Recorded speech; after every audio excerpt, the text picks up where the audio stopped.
성부와 성자와 성령의 이름으로 아멘. 기도하고 시작하겠습니다.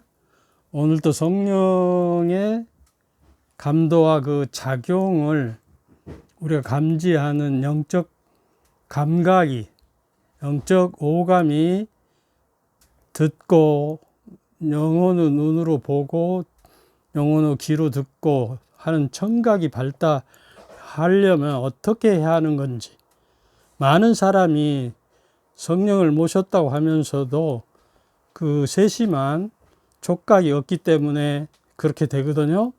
그래서 오늘은 우리 삶 속에 영적 감도가 나타나게 하기 위한 몇 가지 조건들에 대해서 말씀을 드리겠습니다. 그래서 지난 주일인가 그전 월요일인가 그 복음 말씀에 성령 모독에 대해서 나왔거든요. 그럼 성령 모독이라는 건 뭐냐?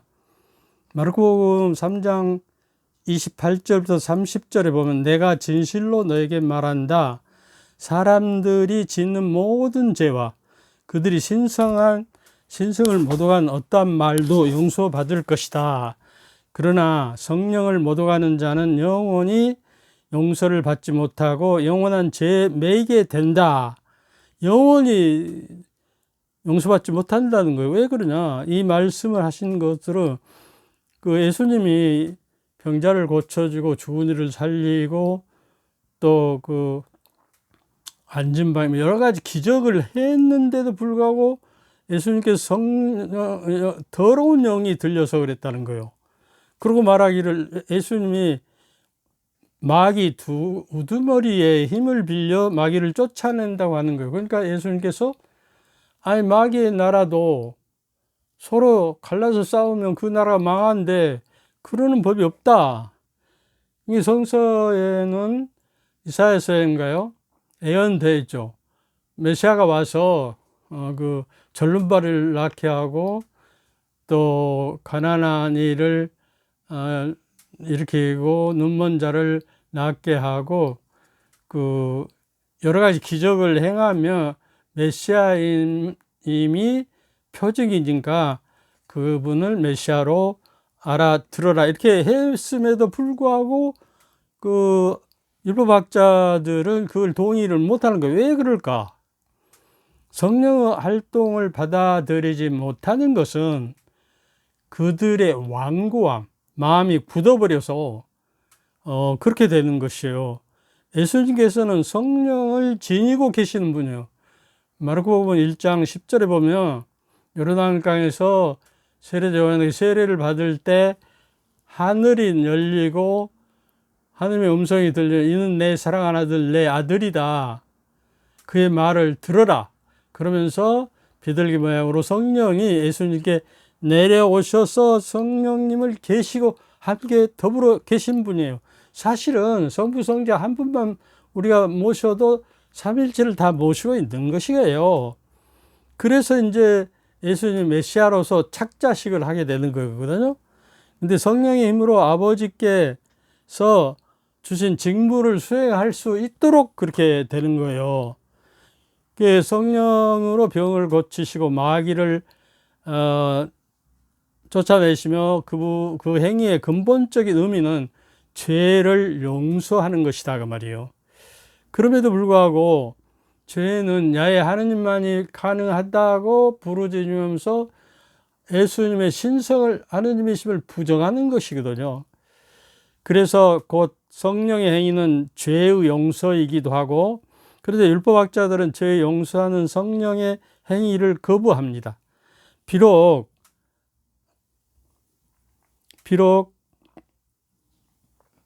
죄를 지었다 하더라도 자비를 청하면 용서되는 거, 여기서 우리가 짚고 넘어가야 해요. 우리 죄가 대죄를 범해서 십자가에 달리신 오른쪽 우도에게 그 살인하고 도둑질하고 막 했는데 그 대죄를 범했는데도 예수님께 자비를 구하고 용서를 바라니까 예수님께서 너는 오늘 나와 함께 하늘나라에 있을 것이다 그랬잖아요. 그러니까 하나님의 자비는 우주보다 더 커요. 우주 만물을 만드신 저게도 당신의 자비와 사랑으로 만들었거든요. 그러니까 우리 죄가 우주만큼 크더라도 하느님의 자비는 우주를 뛰어넘어서 더 큰 사랑이기 때문에 용서되지 않는 것이 없어요.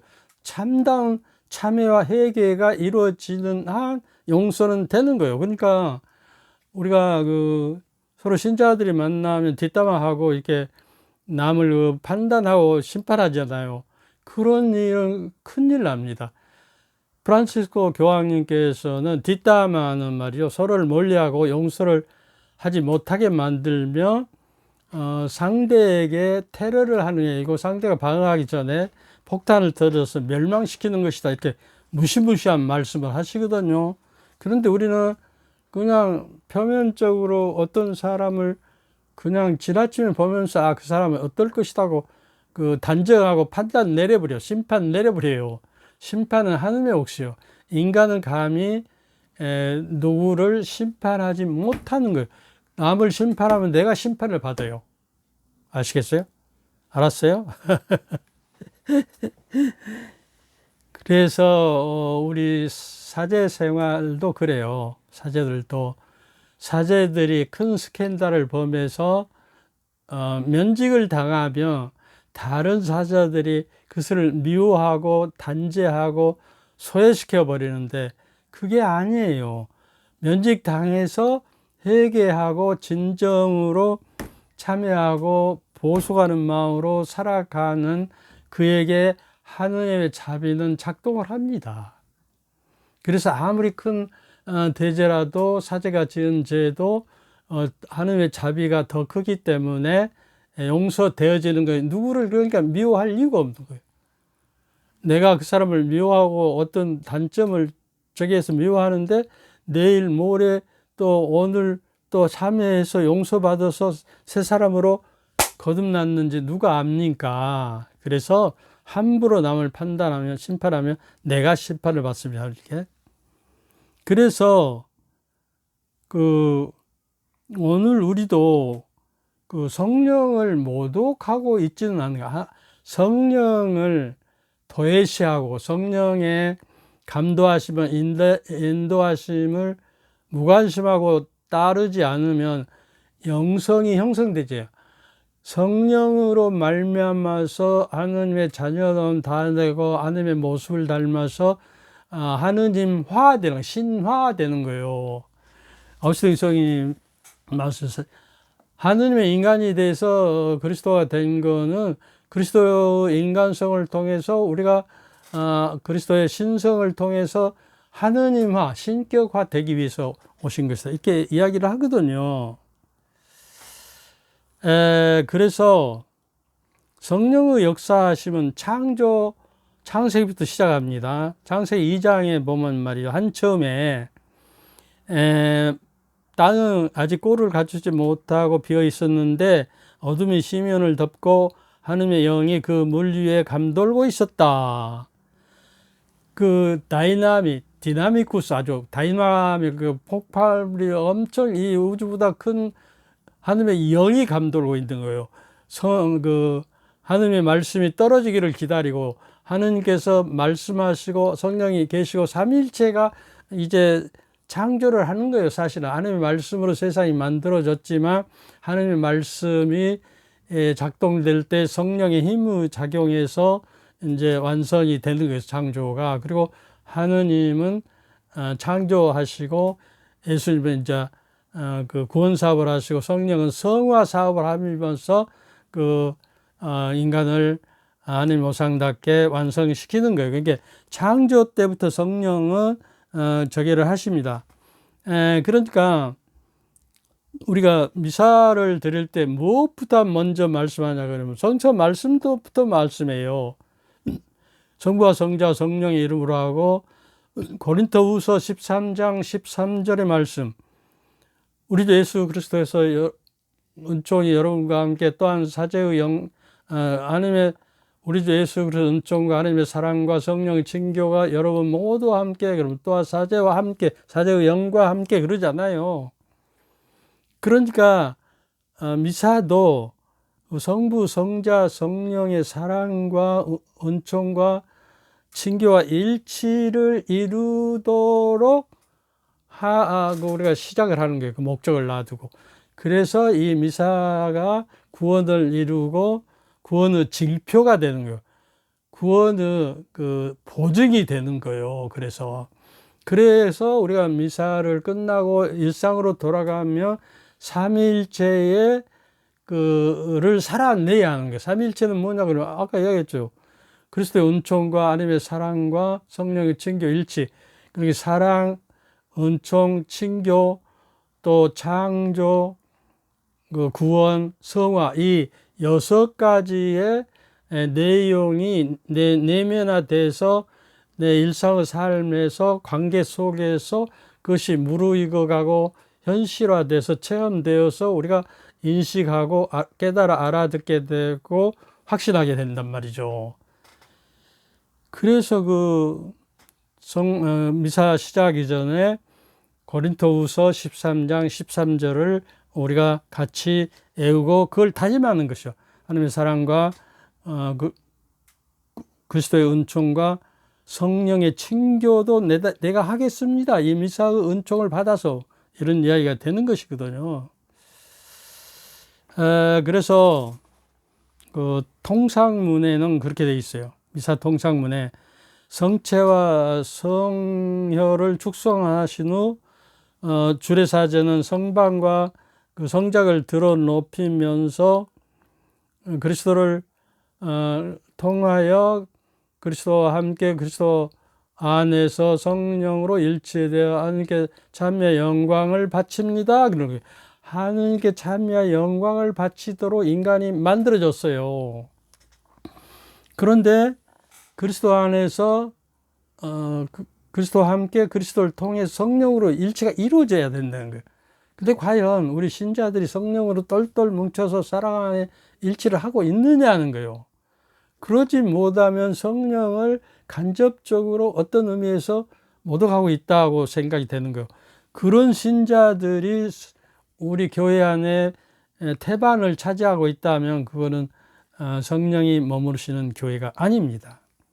그런데 여기서 우리가 일반적으로 삼위일체의 신비라고 하는데 이해할 수 없는 애매함이 있기 때문이 아니라 삼위일체를 이해하려면 관계 안에서 사랑을 통해서 동안 체험으로 인식되고 알아차려서 그 신비가 내 삶과 그 관계와 사랑과 체험의 인식을 통해서 확인되어져 하는 거예요. 그러니까 내 삶으로 삼위일체 신비를 구체화해서 체험되어질 때 내 안에 하느님의 삼위일체가 함께 하시고 삼위일체의 그 신비가 내 안에 이루어진다. 이거. 그러니까 무엇보다도 삼위일체의 결정적 신비는 마태복음 28장 마지막 선언이 나오죠. 세상에 가서 그 성부와 성자 성령으로 세례를 붓고 복음을 선포하여라. 세상 끝날까지 언제나 너희와 함께 있겠다. 그러니까 언제나 always 언제나 너희와 함께 더불어 너와 함께 머무실 것이다. 그러면 있겠다는 현존이에요. 그러니까 세상 끝날 지금 여기에서 그대로 현존하시고 주님이 함께 계시고 또 언제나 함께 계시는 내용을 우리가 살아내야 한단 말이죠. 이것이 하느님의 현존을 살아내는 것이다. 아셨죠? 그러므로 세상 끝날까지 언제나 함께 계시는 하느님을 지금 내 삶 여기에서 내 주변에서 구체적으로 체험되지 못하면 삼위일체의 관계적 신비는 당연히 이해될 수가 없는 것이요. 관계라는 것은 하나님과의 올바른 관계, 이웃과의 올바른 관계, 이게 의덕이에요. 의덕이라는 것은 올바른 덕, justification. 그러니까 올바른 정의의 덕이에요. 그래서 하나님의 나라는 하나님의 나라와 그 의덕을 구하라 그래요. 의덕을 가지고 성덕을 가지고 하나님의 참여와 영광에 참여하는 거예요. 그래서 하나님의 나라에 가는 지참금이 성덕과 의덕이에요, 사실은. 아셨죠? 그래서 에제키엘 36장 26절 27절에는 너에게 새 마음을 주고 너에게 새 영을 넣어주어서 너의 몸에서 돌로 된 마음을 치우고 살로 된 마음을 넣어주겠다. 나는 또 너희 안에 내 영을 넣어주어 너희가 나의 규정들을 따르고 나의 규범들을 준수하여 지키게 하겠다. 이렇게 말씀을 하시거든요. 이게 새 마음을, 우리가 세례를 받고 새 마음을 주셨고 새 영을 넣어 주셨는데 신앙생활을 하면서 온갖 죄의 유혹에 떨어져서 이게 이제 안 된단 말이에요. 그러니까 성령께서는 언제든지 회개하고 당신께 돌아서면 용서와 함으로써 새 영을 넣어주고 새 마음을 넣어줍니다. 그리고 돌로 된 마음을, 굳은 그 완고한 마음을 치우고 살로 된 마음을 주겠다. 돌 같은 완고하고 굳어버린 마음을 녹여서, 근데 그 돌로 된 마음을 부셔서 없이 하는 것은 성령의 칼이에요. 성령의 칼은 하나님의 말씀으로, 하나님 말씀이에요. 말씀은 그 능력과 힘을 가진 거죠. 히브리서 4장 12절에 하나님 말씀은 살아있고 힘이 있어 어떤 쌍날칼보다 날카로워서 무슨 것이든지 쳐부술 수가 있겠다는 거예요. 그래서 완고한 마음이 없어지고 부드럽고 유하고 겸손하고 온유한 마음으로 살아가게 될 때 그리스도의 마음을 내 마음 겸손하고 온유하다 그랬거든요. 그 마음이 우리가 있을 때 성령이 우리와 함께 있어 주어야 그런 것이고 그리스도를 통해서 그리스도와 함께 그리스도 안에서 성령으로 일치되어야 그런 거예요. 나는 또 너희 안에 내 영을 넣어주어 너희가 내 규정을 따르고 나의 법규를 준수해 지키게.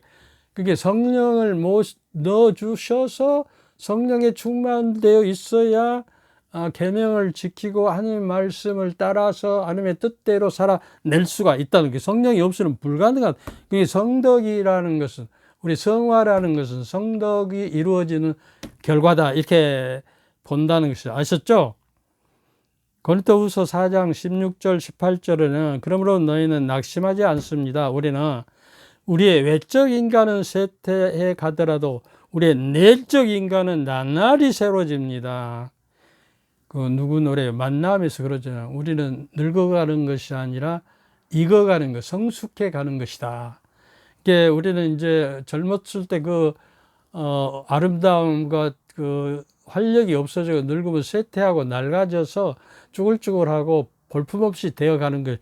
그런 쇠퇴해 가지만 한편 내 안에는 새로운 인간이 나날이 새로워져서 내적 인간, 외적 인간은 쇠퇴해도 내적 인간은 하나님의 모습대로 형성되어 나가질 때 우리는 신앙생활을 하고 있다고 볼 수 있는 거예요.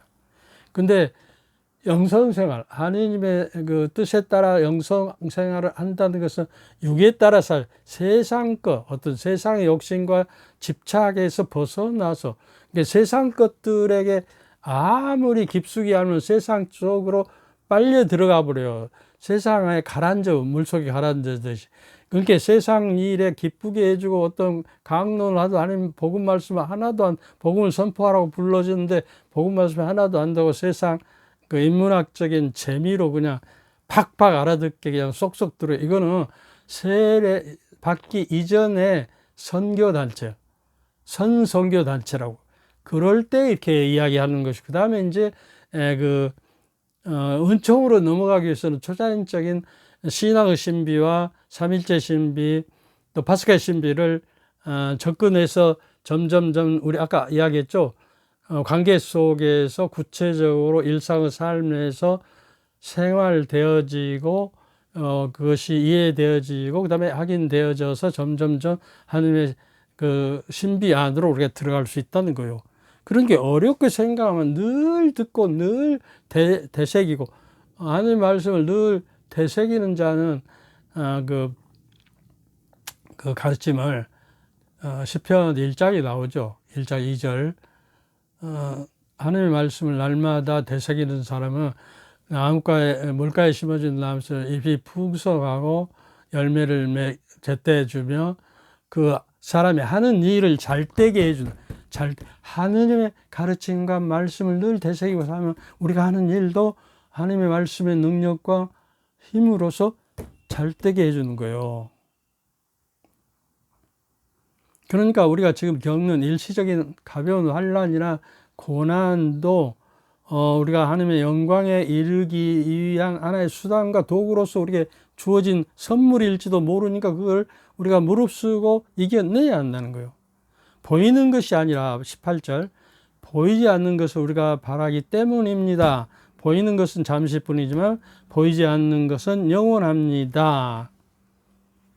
한 가지만 부탁하고 끝내야죠. 내가 기도 기사단을 만들기 위해서 영성의 샘물 가족의 카톡방을 만들고 싶고, 지금 댓글 달아준 사람들에게 내가 좋은 글, 성인들이나 영성의 대가들이 그 글을 모아서 백과사전처럼 가나다 순으로 이렇게 가나무, 사랑, 겸손부 하면 쭉 이렇게 나오게 사전식으로 만들어서, 이 책이 세계에서 하나밖에 없는 책이에요. 그래서 여러분에게 그 댓글 달아주는 사람들에게 내가 먼저 우선순위로 붙여주는 주소와 핸드폰, 저거를 내 핸드폰 메시지에다 넣어주면 되겠어요. 010-361-4352거든요. 내가 영성샘물 밑에다가 그 주소를 찍어 놓을 테니까 보시고 확인해서 보내주시면 내가 저 책을 보내주고, 그 책을 받은 사람은 저기하고 다 주고 싶지만 책이 많지 않아서 얼마나 두꺼운 책이에요. 그래서 그분들을 내가 카톡방을, 영성샘물 가족 카톡방을 만들어서 기도 기사단을 만들 테니까 정오에 12시 삼조개가 하고 나서 주모경, 영광경 한 번씩 바치는데, 그 지향은 우리 매일 미사 책의 제일 앞페이지에 보면 교황님의 지향이 있고 우리 한국교회 지향이 있고 또 시노달리타스